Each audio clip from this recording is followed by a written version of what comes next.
इस वक्त हमारे साथ तनुज दीक्षित हमारे साथ हैं, सुप्रीम कोर्ट के अधिवक्ता हैं। तनुज दीक्षित साहब हमारे साथ जुड़े हुए हैं, सुप्रीम कोर्ट के अधिवक्ता हैं। तनुज साहब, एक बात तो यहां पर स्पष्ट है कि अब चूंकि समर्थ अब तक जो फरार चल रहा था, जब एंटीसिपेटरी बेल कैंसिल हुई तो ये एक ही रास्ता बचा था कि वो सरेंडर करे। क्या वो पोस्टमार्टम 2 की जो रिपोर्ट होगी पोस्टमार्टम 1 से टैली की जाएगी, या फिर उसकी रिपोर्ट का अलग महत्व है, पहले वाली की रिपोर्ट का अलग महत्व है? बॉडी जैसे जैसे समय बीतता है, बॉडी में स्वेलिंग बढ़ती है। स्वेलिंग बढ़ने से कई सारे चोट के निशान ढक जाते हैं और इसीलिए जो लेट पोस्टमार्टम हो रहा है उसमें काफी सारी चीजें हो सकता है कि वो उस तरीके से प्राप्त भी ना हो। तो पहली जो पोस्टमार्टम की रिपोर्ट है उससे तो परिजन अभी तक सेटिस्फाइड नहीं थे, इसीलिए सेकेंडरी पोस्टमार्टम की डिमांड की गई थी।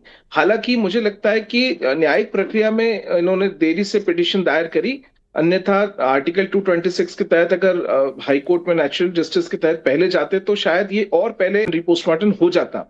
एनीवेज, अभी जो भी होगा वो उसकी रिपोर्ट बहुत मायने रखती है, क्योंकि ये हाई कोर्ट के आदेश के ऊपर रिपोस्टमार्टम हो रहा है। हालांकि समर्थ की बात करें तो सरेंडर करने गए थे और उस बीच में हमने देखा कि उन्होंने वहां पर पुलिस ने उन्हें गिरफ्तार कर लिया। लेकिन ये भी हम कहेंगे कि वो खुद ही सरेंडर करने गए थे, क्योंकि जबलपुर उनका जो केस लंबित है वो भोपाल से होना है, ट्रायल भोपाल से चलेगा। हाँ। लेकिन वो जबलपुर जिला न्यायालय पहुंचे थे।